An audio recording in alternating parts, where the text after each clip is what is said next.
Magandang gabi po sa ating lahat. Ako po'y nagpapasalamat muli sa Panginoon na makapaghayag muli ng kanyang salita sa gabing ito. Sige po, tayo po'y manalangin. Heavenly Father, we thank you and we bless your name. Maraming salamat po sa gabing ito na kami po'y naririto despite na maulan na weather. Still, Lord, ang inyo pong presence ay kasama po namin sa panimula pa lamang po ng aming prayer meeting hanggang sa matapos po ito. We pray na kayo po ang manguna sa bawat isa. Dalangin po namin na buksan niyo po ang aming mga puso upang ito po ay aming pong malubusang maintindihan ang inyong mensahe at aming pong madala ito, Panginoon, hanggang sa pag-uwi po namin ng bahay. Itago niyo po ang inyong lingkod sa inyong likuran at mga sasabihin ko lamang po ay mga galing lamang po sa inyo. We love you and we praise you. We worship you, Lord Jesus, in Jesus' name. Amen. Sige po. Basahin po natin yung verse natin for tonight, found in Revelation chapter 3, verse 8. Sabi po doon, I know your deeds. See, I have placed before you an open door that no one can shut. I know that you have little strength, yet you have kept my word and have denied my name. Praise the Lord po sa kanyang salita ngayong gabi. And sa Revelation chapters 2 and 3 po, makikita natin ang letters for the 7 churches. Si Lord po ay nagsalita sa churches po na ito patungkol po sa kanilang mga spiritual na kondisyon. And He commended them for their good points and called out for their shortcomings. And ang 7 churches po na ito ay ang Ephesus, Smyrna, Pergamum, Thyatira, Sardis, Philadelphia, and Laodicea. And sa verse po na binasa natin, ito po ay para sa Church of Philadelphia. Basahin ko po sa Tagalog, alam ko ang ginagawa ninyo. Kahit kakunti ang inyong kakayahan, sinunod ninyo ang mga turo ko at naging tapat kayo sa akin. Kaya, nagbukas ako ng pintuan para sa inyo na walang sino mang makapagsasara. Ibinigay po ni Lord sa Church of Philadelphia ang promise of an open door, isang bukas na pinto. And sa kabila po ng kanilang pinagdaanan, sila po ay naging tapat sa kanilang pananampalataya. Sila po ay naging tapat sa Panginoon. They followed Jesus. Dahil po doon, Jesus Christ had placed before this church an open door that no one can shut. And ang pintong pong ito ay ito po ay papatungkol sa malaking ministry na ibinigay sa kanila ng Lord. Short story lang po.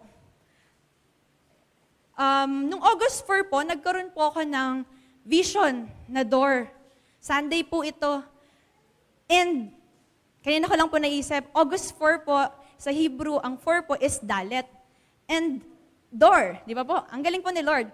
And yun po yung time na may outpouring po tayo dito. Alam ko po, na-mention na po ni Pastora to sa mga ibang preachings po niya. Andun po ako noon, masakit po yung tiyan ko. But still, God showed me. Kasi po sabi ko, Lord, wala po ako sa outpouring, pero nanalangin po ako na gusto ko pong maka-experience pa rin ang presensya ng Panginoon kahit andun po ako sa clinic kasi nga po sobrang sakit po ng tiyan ko. And si Lord po, hindi niya ako binigo. Binigyan po niya ako ng vision na door. Sige po, pakita po natin, Ate Eunice, yung, yan, ganyan po siya, pero hindi po ganyan na ganyan.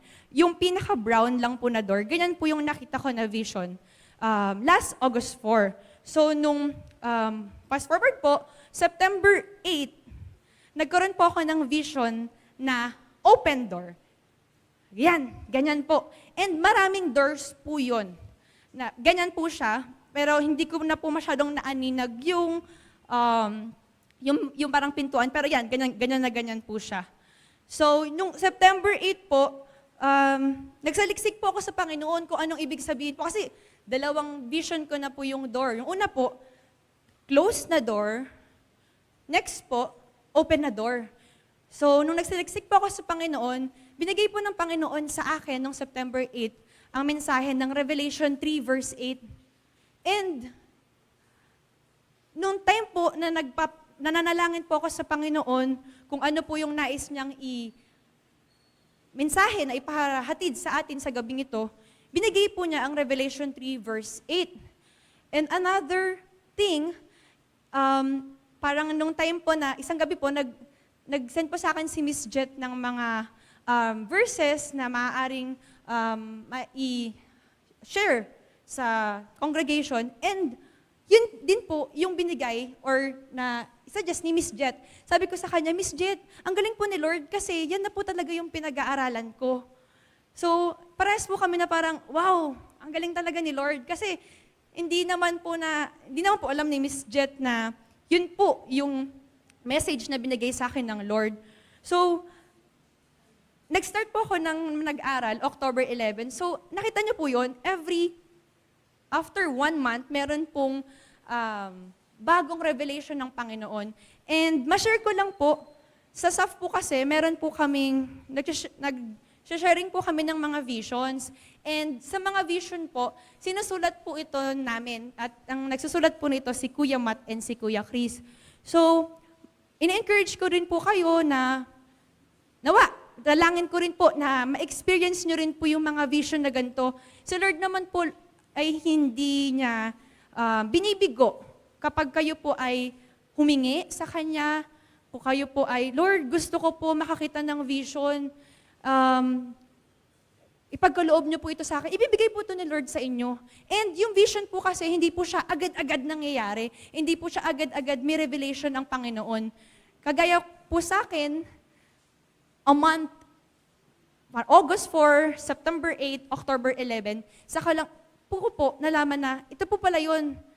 Hindi ko po ma-recap kung nasabi na po sa akin ni Miss Jet noong September 8 na ako po yung mag-word ng prayer meeting.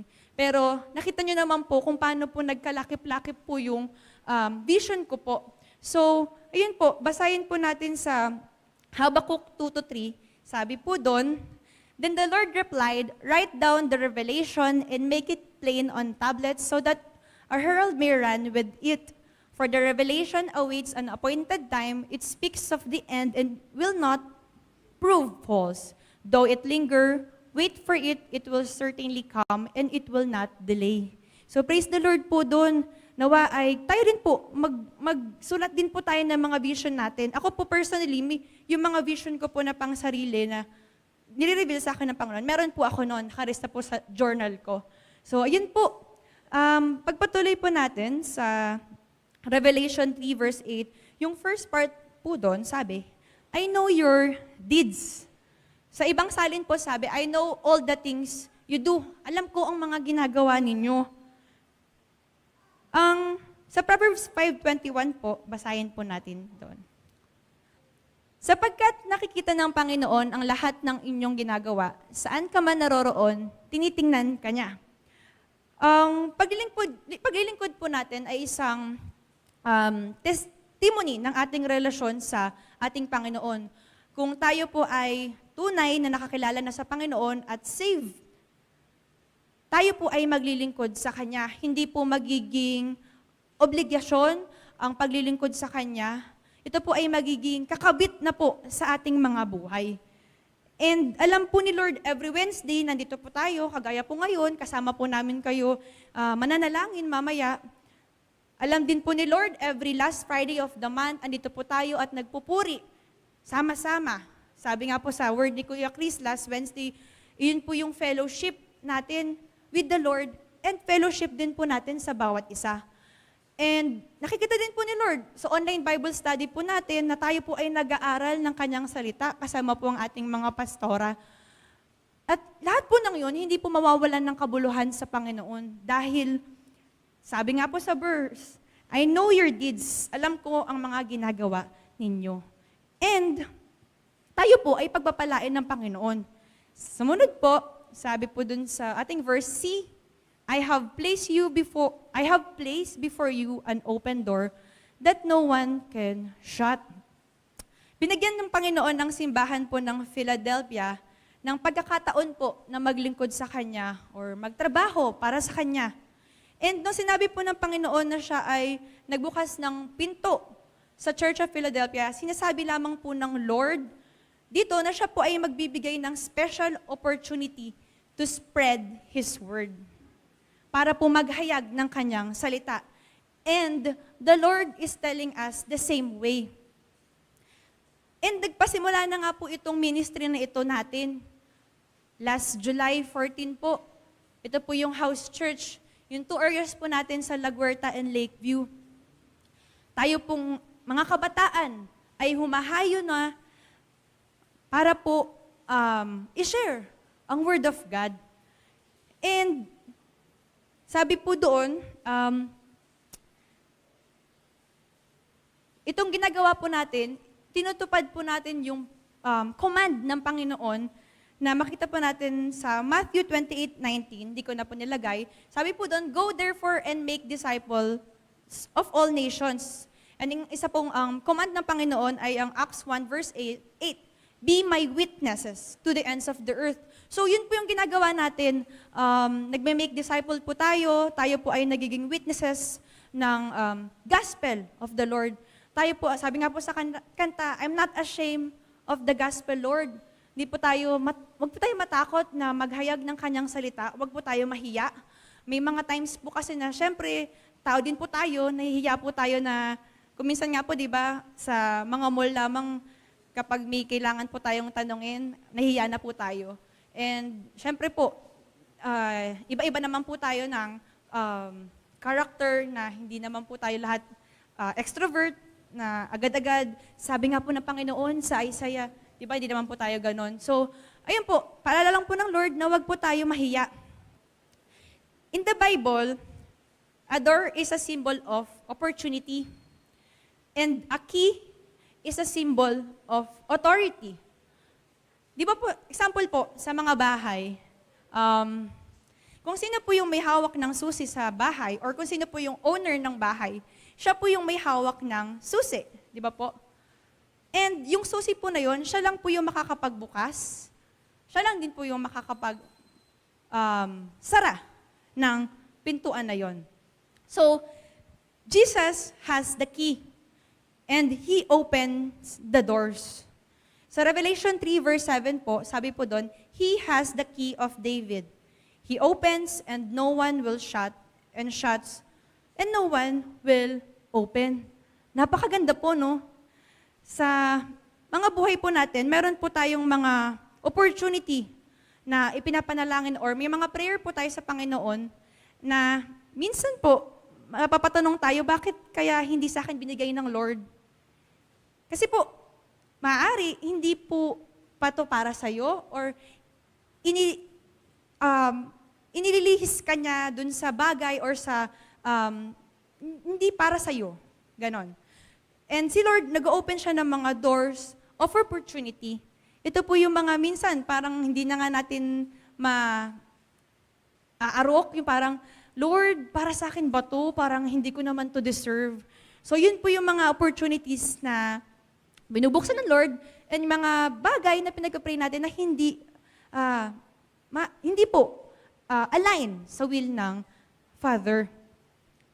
Next po, I know that you have little strength. Sabi po sa ating verse.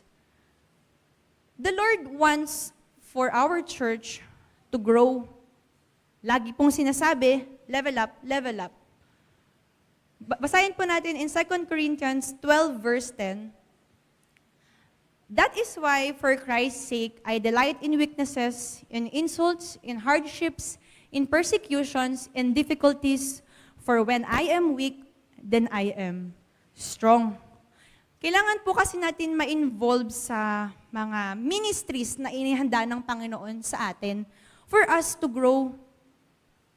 Meron po tayong 2 areas pa para sa house church. Dapat po kasi 4. And pwede po natin itong pasimulan. Kung meron po kayong alam na mga community or areas na pwede nyo pong i-suggest kay Pastora Shell, pwede nyo pong sabihin na, Pastora, parang okay po dito sa poblasyon na magbukas po ng house church. Dito po sa tabing bahay namin, pwede po dito. Pwede nyo pong sabihin yon. Kasi maganda pong ministry ang house church. And if we have 4 areas, sabi nga po ni Pastora, we invite 5 to 10 person muna per areas. It will add 20 to 40, di ba? Ang hirap ng math. 20 to 4 members of members to the church dito sa atin. So, ang goal po kasi ng house church is to share the gospel and dalhin po sila dito sa ating church. So, tayo po na mga naghumahayo, tayo po ay nag-grow spiritually as we reach out dun po sa ating community. And kapag sila po ay dinala na po natin sa ating church, ang church po natin ay mag-grow in numbers. Dadami po tayo, di ba po? Papupuno po ito. Magkakaroon na po ng second service, sinasabi nga po ni Pastora. And sino po atin dito ng hapon na service? So, kung nga po, 3 service, di ba po? Morning, afternoon, and evening service. So, napakaganda po, di ba po? And, ayun po. Next po, I know your deeds, see, I have placed before you an open door that no one can shut. I know that you have little strength, yet you have kept my word. Basahin po natin in Luke 11 verse 28. Pero sumagot si Jesus, higit na mapalad ang mga nakikinig at sumusunod sa salita ng Diyos. Here is one of the keys to strength. Yun po ay keeping the word of God. Kapag ito po ay kinip natin sa ating mga puso, ito po ay palagi nating binabasa, ito po yung lalabas sa ating mga sarili. Ito po yung makikita ng mga tao sa ating sarili. And as we keep this word of God sa ating mga buhay, sa ating mga puso, we obey the Lord. Tayo po ay sumusunod sa Kanyang instruction. Ito po ang magiging source of strength natin, yung Word of God.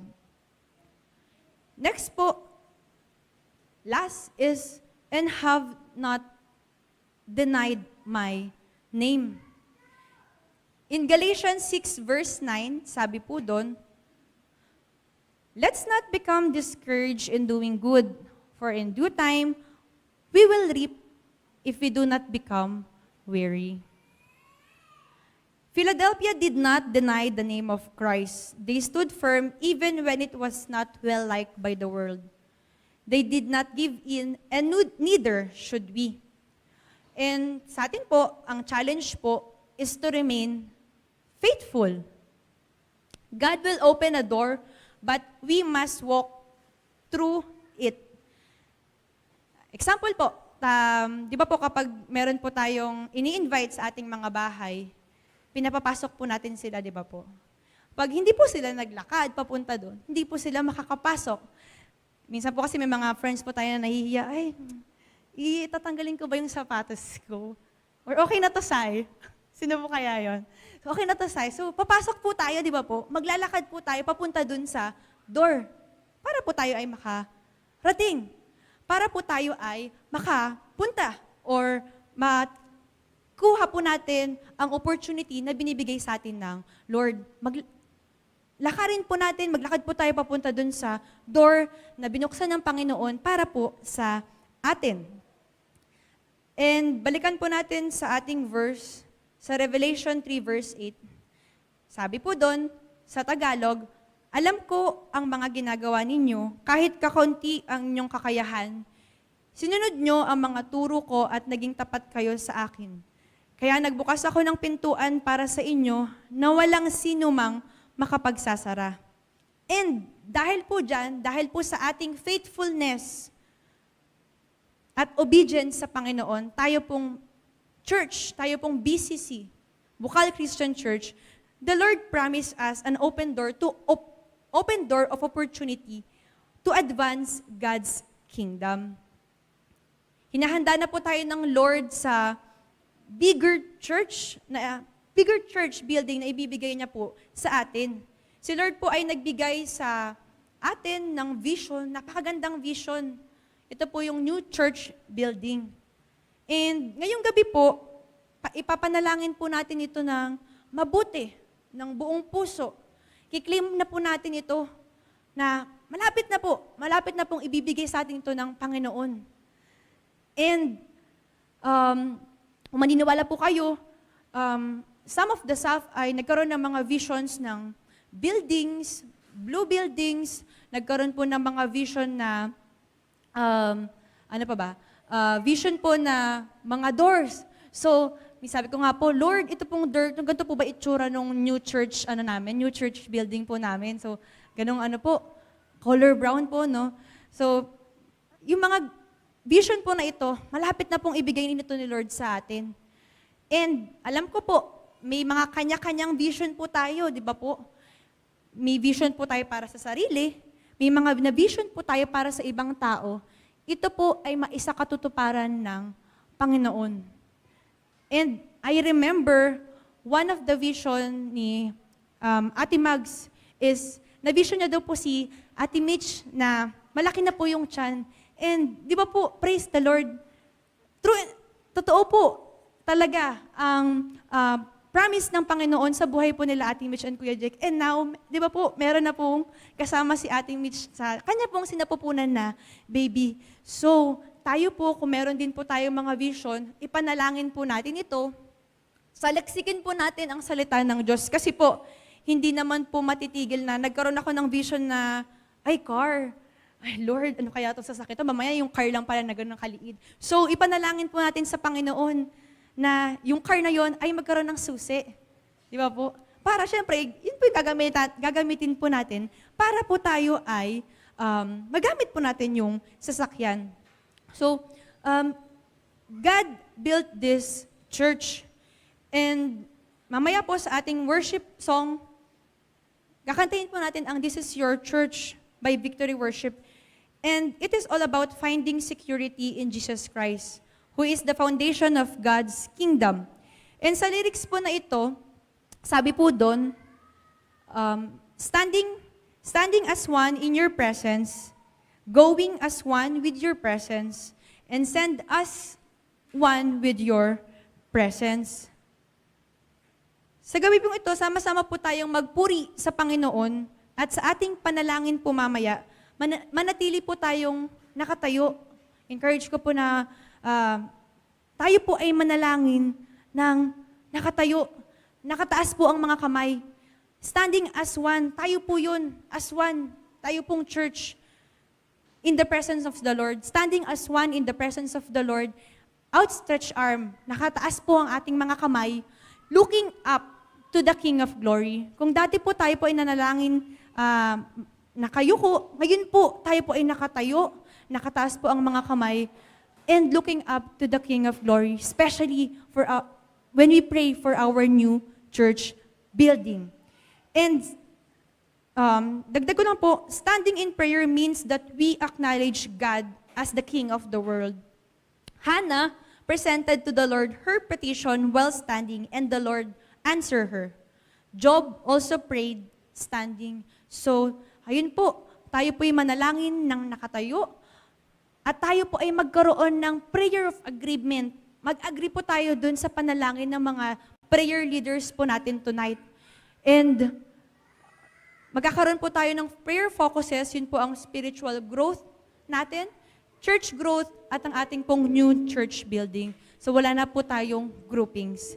So sige po, maraming salamat po sa salita ng Diyos. Maraming salamat po sa inyo. Tayo po ay manalangin. Thank you, Father. Thank you, Jesus. Thank you, Holy Spirit. Maraming salamat po sa inyo pong mensahe para po sa aming church. Lord, thank you for you have opened us a door na aming pong marireceive, Panginoon, ang inyo pong mga inahandang opportunity for our church, for each of us. And I declare over each one of us here that this season, we will find ourselves in the right place, at the right time, and in the perfect time of the Lord. I declare that we will hear the voice of God bringing direction to our hearts, to our mind, to our purpose and calling. Sabi po sa Isaiah 30 verse 21, whether you turn to the right or the left, your ears will hear a voice behind you saying, this is the way, walk in it. Tayo po ay maglakad papunta po dun sa door na ibinigay po ng Panginoon sa atin. Huwag po tayo matakot, mangamba, maglakad, dahil kasama po natin ang Panginoon. We stand as one in the presence of God. And so tonight, let's worship the Lord with all of our hearts. And let's bring our prayer to the Lord. For we know the Lord will answer all our prayers. He hears all our prayers. In Jesus' name we pray. Amen.